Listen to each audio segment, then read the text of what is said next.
فأعوذ بالله من الشيطان الرجيم.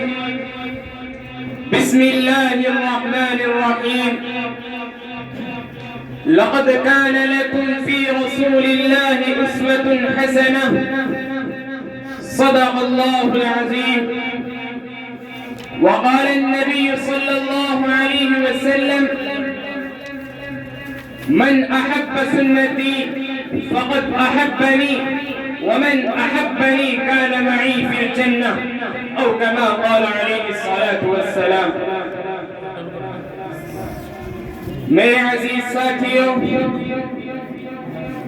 اور کرسی پر جلوہ افروز حکمین صاحبین اور معزز اساتذہ کرام،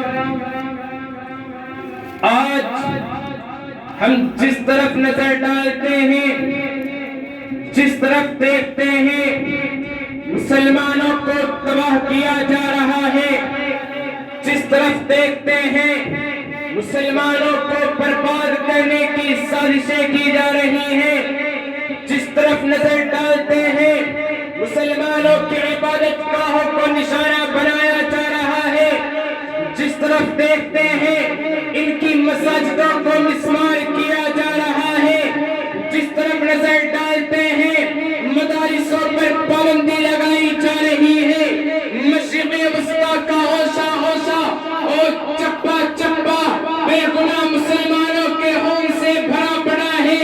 ارے خود اپنے ملک میں دیکھیے جہاں ان کتوں نے چند دن پہلے اپنے رسول سے اظہار محبت پر پابندی عائد کر دی تھی۔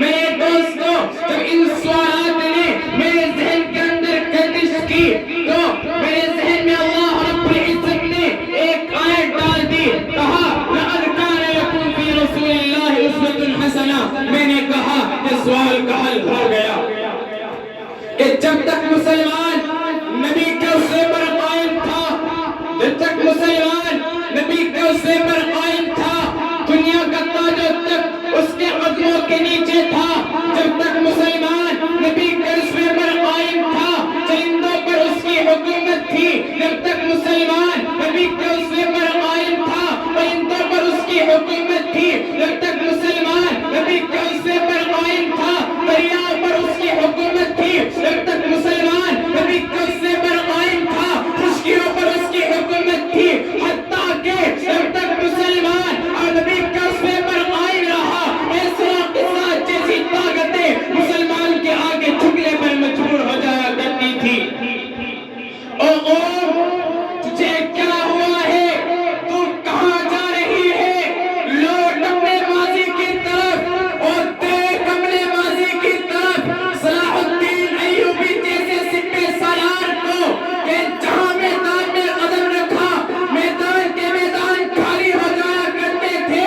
ذرا دیکھ محمد بن قاسم کو جس کے نام سے پورا ہندوستان تھراتا تھا، ذرا دیکھ عمر بن خطاب کو کہ جس راستے سے گزرتے تھے شیطان وہاں سے دم دبا کر بھاگ جایا کرتا تھا۔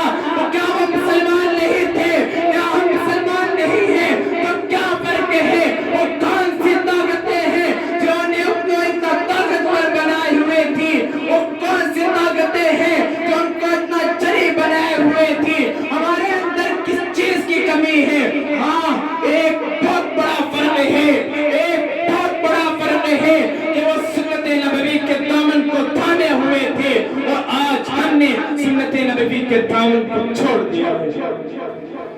میرے دوستوں، آج عورت نما لوگ نبی کے عاشق ہونے کا دعویٰ کرتے ہیں، حالانکہ اللہ کے نبی نے ارشاد فرمایا من احب سنتی فقد احبنی، اور اسی کے ساتھ ساتھ بشارت دی من احبنی کان معی فی الجنہ، کہ جو شخص میری سنت سے محبت کرتا ہے وہی میرا عاشق ہے، اور بشارت دی کہ جو مجھ سے محبت کرتا ہے وہ میرے ساتھ جنت میں ہوگا۔